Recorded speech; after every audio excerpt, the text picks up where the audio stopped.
Hi friends, how are you? Welcome to our channel Sarah Nairobi Vlogs. Today our recipe fish fry. Simple గా ఈజీగా fish fry ఎలా చేయాలో చూద్దాము. Fish ఏంటి ఇంత చిన్న పీసెస్గా ఉన్నాయి అనుకుంటున్నారేమో. ఇక్కడ ముళ్ళు తీసేసి ఇలాగ చిన్న పీసెస్గా కట్ చేసి మనకిస్తారు. సో ఇది నేను హాఫ్ కేజీ తీసుకుంటున్నాను. ఈ హాఫ్ కేజీకి నేను 1 టేబుల్ స్పూన్ సాల్ట్, అలాగే 1.5 టేబుల్ స్పూన్ కారం వేస్తున్నాను.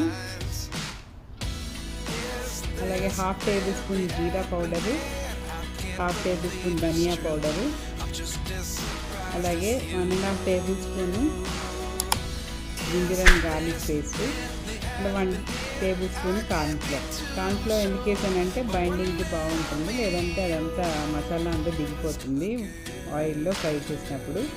సో బైండింగ్ కోసం నేను 1 టేబుల్ స్పూన్ కార్న్ఫ్లోర్ తీసుకున్నాను. మంచిగా ఈ పీసెస్కి మసాలా పట్టేలాగా కలుపుకోవాలి.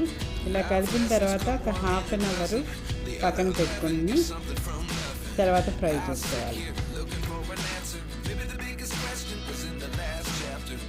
హాఫ్ అన్ అవర్ అయిపోయింది. సో ఇప్పుడు నేను డీప్ ఫ్రైకి సరిపడిన ఆయిల్ వేసి ఫిష్ ఫ్రై చేస్తున్నాను.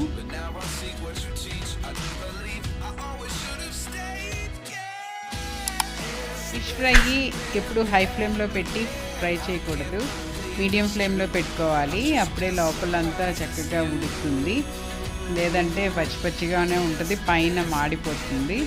సో మీడియం ఫ్లేమ్లో పెట్టి ఫిష్ను ఫ్రై చేస్తే చాలా టేస్టీగా ఉంటుంది.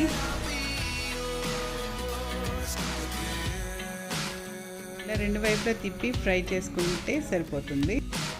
సో ఇంతేనండి, చాలా సింపుల్గా అయిపోతుంది ఫిష్ ఫ్రై. సో దీన్ని మనము సైడ్ డిష్గా పప్పుచారులో సాంబార్లో పెట్టుకొని తింటే బాగుంటుంది. సో నా వీడియో మీకు నచ్చినట్లయితే లైక్ ఇవ్వండి, నా ఛానల్ సబ్స్క్రైబ్ చేయండి, అలాగే నా వీడియోస్ మీ ఫ్రెండ్స్కి కూడా షేర్ చేయండి. సో ఫిష్ ఫ్రై అయిపోయింది కాబట్టి నేను డిష్ అవుట్ చేసేసుకుంటున్నాను.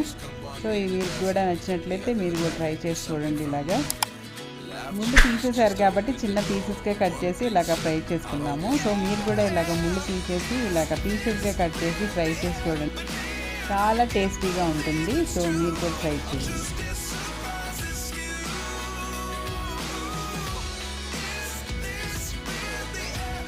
Thank you for watching. For more videos, please subscribe to our channel Sarah Nairobi Vlogs.